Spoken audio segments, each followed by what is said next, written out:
बघा इथं घेतला चहा करून बघा दिसतोय.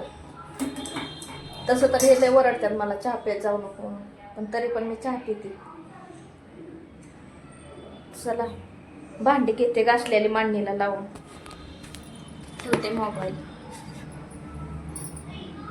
चहा ठेवलाय आपला.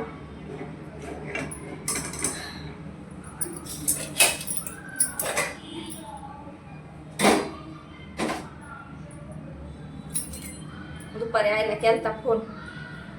आई गेली आहे मामाच्या गावाला. आमची आजी लय आजार आहे ना, आईची आई लय म्हणजे लय आजार आहे. आई तिला भेटायला गेली आहे. हा म्हातारा माणूस आहे, वय झालंय आता. तिला मी म्हणलं मी दवाखान्यात बघू आता काय करते का नाही. गावाकडले माणसांचं वेगळंच असते ना. तशी एक जणांची कमेंट आलती मला, ताई तुम्हाला किती पोर आहेत? मला 2 पोर आहेत.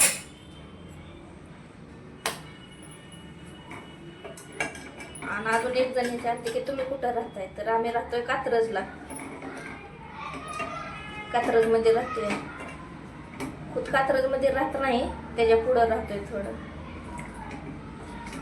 भिलारवाडी म्हणून आहे, तिकडे राहतोय.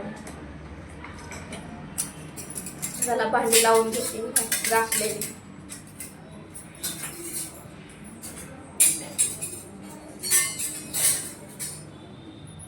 आणि अजून कोणतरी मला म्हणलं की तुमचा चेहरा दाखवा.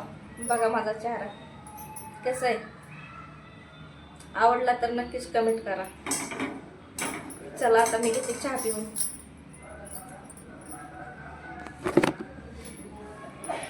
मला म्हटलं होतं ना मी घेते चहा पिऊन. हे बघा घेतला चहा. चहा पिऊन घेते आता. चहा पिऊन घेते आणि मग स्वयंपाकाला लागते. आता किती वाजल्यात? आता वाजले 6:30. चहा पाणी करूच तर वाजतात 7. 7 वाजले की लागायचं स्वयंपाकाला. बघा